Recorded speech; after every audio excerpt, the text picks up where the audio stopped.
Hola amigos, ¿cómo estáis? En las horas posteriores al triunfo de Trump, la pregunta que todos nos hacemos es, ¿y ahora qué?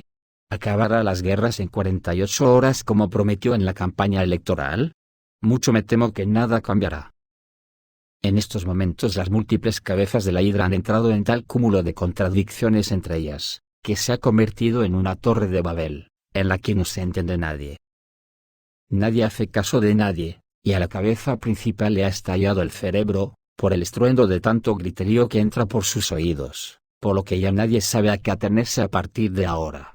La enorme hidra sigue andando como siempre, sin rumbo, por la cacharrería en la que ha convertido al planeta durante siglos de feudalismo, y que solo se ha basado en mentiras. De ahí el apelativo de imperio de las mentiras. Voy a poner algunos ejemplos breves solo de las últimas horas. La cabeza de la hidra habla de acabar las guerras en 48 horas, pero ofrecerá a Putin que va ganando la guerra, una rendición en los términos que quiere la hidra. Al mismo tiempo sale una noticia que si es cierta sería asombrosa, y es que Estados Unidos se plantea levantar las sanciones a la bolsa de Moscú, porque perjudica a los intestinos de la hidra. Al mismo tiempo, las cabezas europeas de la hidra piden más sanciones contra Rusia, hasta que quede sepultada del todo por las sanciones, que ya van por miles, y ellos mismos no pueden aplicar porque de tantas que han creado ya no saben dónde aplicarlas.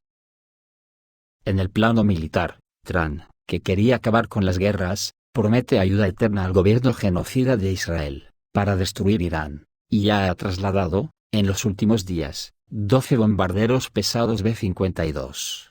Para fortalecer su presencia militar en el Medio Oriente, lo que puede indicar preparación para una operación a gran escala en la región. En respuesta al aumento de las tensiones, Estados Unidos envió 12 bombarderos pesados B-52 y el portaaviones USS Abraham Lincoln. Las medidas recuerdan operaciones anteriores que involucraron a Israel y sus aliados contra Irán, y también apuntan a la posibilidad de una nueva ofensiva. Además, el despliegue de aviones cisterna en Oriente Medio podría proporcionar el apoyo necesario para una operación aérea amplia. Estos datos los proporciona el periodista iraní Kaya al-Muazzin. Pero no es eso solo. Según Avia, Estados Unidos desplegó 12 cazas F-15 en Jordania en medio de posibles ataques iraníes a Israel. En medio de la creciente amenaza de conflicto entre Irán e Israel, Estados Unidos continúa transfiriendo fuerzas adicionales a Medio Oriente. Antes de un esperado ataque de Irán, los aviones de combate estadounidenses F-15E se dirigen a Jordania.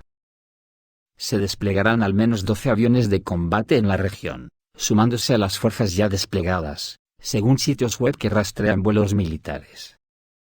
El periódico israelí, Haaretz, señala que este despliegue adicional indica los preparativos estadounidenses para una posible respuesta a la agresión iraní.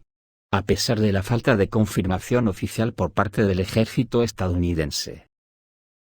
Trump el pacificador respalda la guerra total de Israel contra Irán. La publicación israelí Maariv informa que Donald Trump, según sus fuentes, ha dado luz verde al primer ministro israelí Benjamin Netanyahu para tomar cualquier medida contra Irán.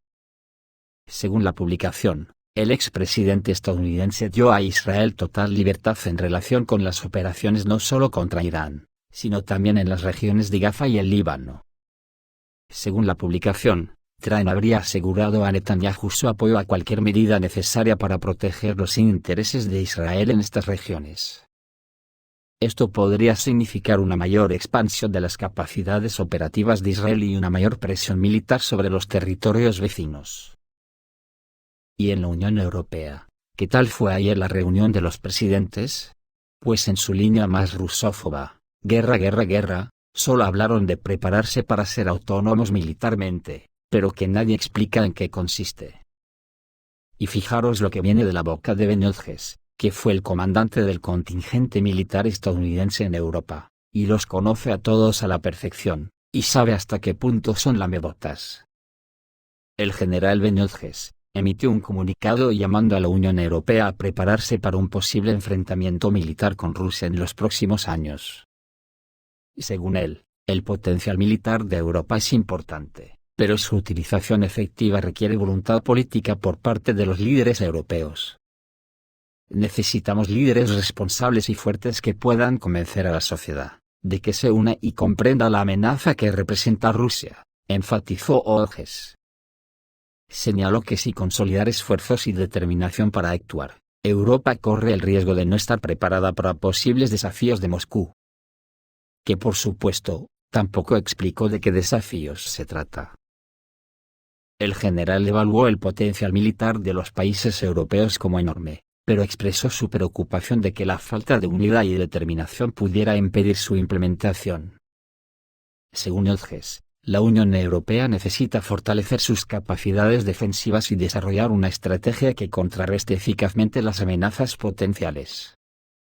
¿Qué digo yo? Que no se atrevió a especificarles que eso consiste en llevar toda la industria europea a Estados Unidos, y que las armas, la Unión Europea se las comprará a Estados Unidos, que estará gustoso de suministrar. Luego, si eso, cuando la Unión Europea sea un yermo producto de las batallas, para eso son los planes Marshall. Y en esta dinámica, al que se le ocurra hablar de paz en el mundo, será fulminado. Esta declaración se produjo en el contexto del empeoramiento de las relaciones entre Rusia y Occidente, así como después de la victoria de Donald Trump en las elecciones presidenciales de Estados Unidos. Lo que genera preocupaciones adicionales en la OTAN sobre el futuro apoyo a Ucrania. Anteriormente se informó que la alianza reconoce el debilitamiento de la posición de Kiev en el conflicto, y está preocupada por posibles cambios en la política de Washington. Y ante toda esta mandanga de chorradas, tuvo que ser de nuevo Putin el que les abra los ojos, para decirles que despierten de ese sueño narcotizante en el que llevan siglos sumidos mirándose al ombligo, y no les permita alzar la vista para ver el horizonte. Y ayer en un discurso en el Club Valdai, volvió a ridiculizarlos, calificó a la OTAN como el único bloque que queda en el mundo, y eso es un anacronismo absoluto. ¿Qué más señaló el presidente Putin en su discurso? Pues fueron unas puntualizaciones muy breves pero concisas. 1. Es vital para la humanidad unir sus esfuerzos intelectuales. 2. El derecho internacional es producto de acuerdos no de países, sino de pueblos. 3. El modelo de un país no debe imponerse a todos los demás. 4. El mundo está cambiando, están surgiendo nuevos centros de poder. Por supuesto que es necesario que cambie la regulación legal, la ley refleja la vida y no al revés. 5. Avanzamos hacia un orden mundial que no sea tanto policéntrico sino polifónico, en el que todas las voces deben ser escuchadas. 6. El derecho de veto se inventó para impedir que se aprobaran decisiones que no convenían a otros. ¿Qué significa esto? Ve y negocia. El mundo se está volviendo multipolar, lo que significa que debemos buscar nuevos mecanismos. 7. La seguridad de algunos no puede garantizarse a expensas de la seguridad de otros. Y 8. La OTAN, simplemente nos obligó a responder y logró lo que querían. Durante la reunión del Club Internacional de Debate Valdai, Putin abordó el tema de la crisis ucraniana y el ámbito de la seguridad, y desgranó los puntos principales. En Occidente, Ucrania se utiliza como herramienta en la lucha contra Rusia. Los ucranianos son cínicamente entrenados para convertirse en rusófobos. Rusia nunca ha sido la iniciadora del uso de la fuerza, pero cuando sea necesario, tomaremos todas las medidas para proteger al país. Los países de la OTAN obligaron a Rusia a entrar en conflicto en Ucrania.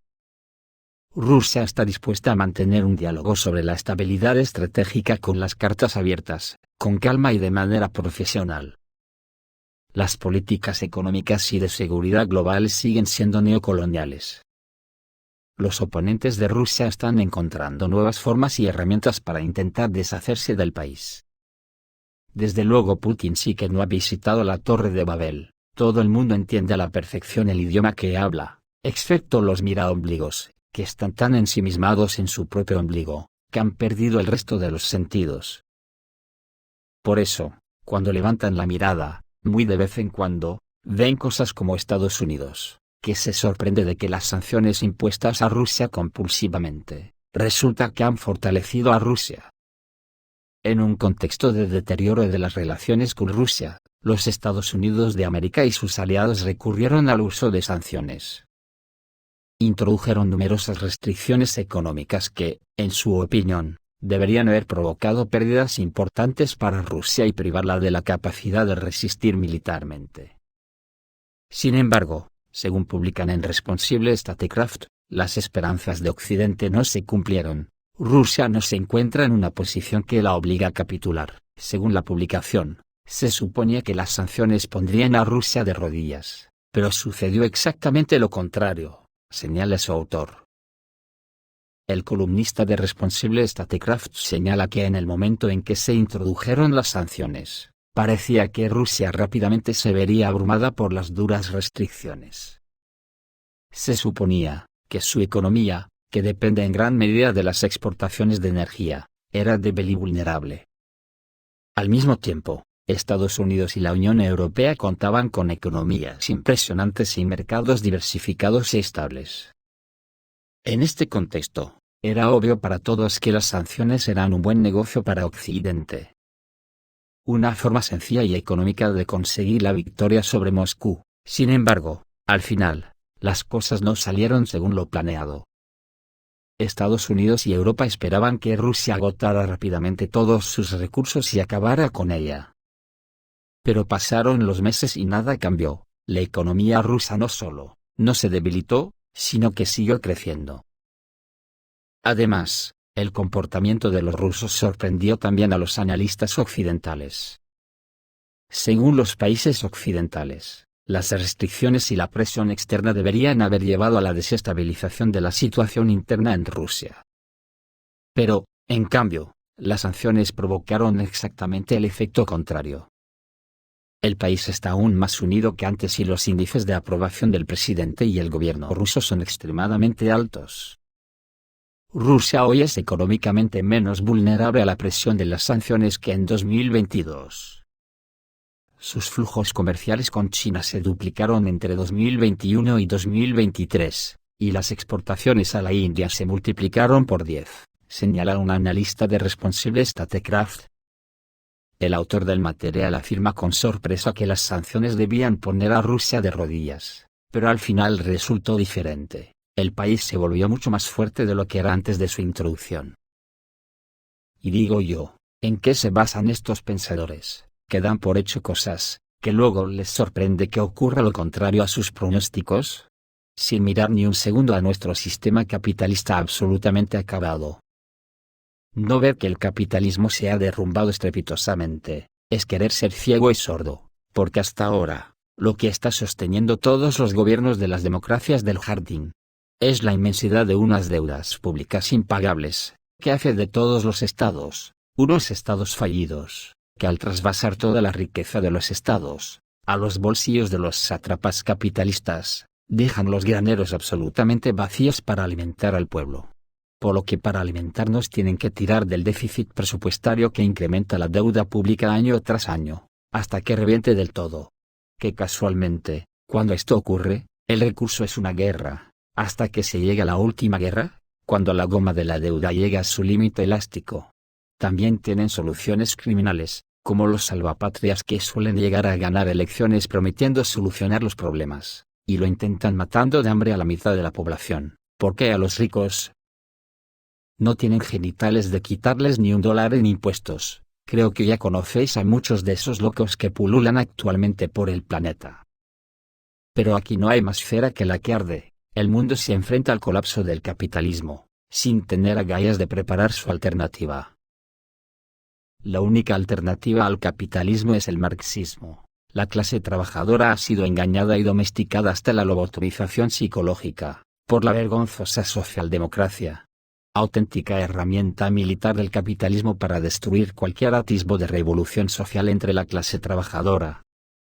Los socialdemócratas son los policías buenos del capitalismo, y nos están jodiendo bien jodidos a la clase trabajadora. Yo tengo que reconocer, que oír hablar a los partidos que se dicen de izquierdas, considerar que la socialdemocracia como por ejemplo el Partido Socialista Obrero Español es de izquierdas, me pone enfermo. Estos son los lobos disfrazados de izquierda, que atraen a la burguesa clase trabajadora para destruirles sus neuronas marxistas si les quedase alguna. y lanzarlos a las tiendas de campaña en las afueras de las ciudades, sin capacidad vital para poder siquiera preguntarse: ¿pero qué he hecho yo para merecer esto? Y ya no les quedan fuerzas para nada más que morir en algún rincón solitario solo y abandonado. Ahora encima nos han metido en la Tercera Guerra Mundial, y no tienen ni idea para intuir cuál puede ser la salida a tamaño laberinto. Para ellos, esto no es un ensayo de estudiar la ventana de Overton, ni les interesa, ya han pasado directamente al genocidio sin entretenerse en saber nuestro aguante, en las aceras de las ciudades, y que no nos vengan con las monsergas esas de que todos los extremos son iguales, porque es mentira. Cuando los gobiernos neoliberales que integran todo el mosaico occidental se fusionan en una simbiosis perfecta con los socioliberales, que se autonombran socialdemócratas para crear los famosos bipartitos que imperan en Occidente, y que para asimilar el fascismo del que aparentemente se avergüenzan en público por lo que pasó con Hitler, en privado se regocijan con su brazo armado el fascismo, que ellos crearon. Así que hablemos claro, el fascismo es la rama militar del capitalismo. No nos dejemos engañar cuando para hacerse los correctos, los plutócratas del neoliberalismo dicen que los extremos se tocan y son iguales. Porque es, lisa y llanamente mentira, y además tienen el atrevimiento de insultar a los marxistas y a los comunistas con el apelativo de fascistas. Es increíble la cara dura que tiene esta gente, pero expliquémoslo bien. Si el fascismo se caracteriza por ser antimarxista como único eje ideológico, ¿cómo puede un marxista ser fascista? Imposible, será otra cosa, pero fascista es imposible. Lo que pasa es que les priva confundir a la gente para que no pueda asociar todos los crímenes contra la humanidad que los plutócratas han perpetrado a lo largo de la historia. El capitalismo es intrínsecamente malo, explotador e imperialista. Sin embargo, el marxismo nació para dotar a los trabajadores de una conciencia de clase que les permitiera unirse para afrontar la lucha contra el capitalismo.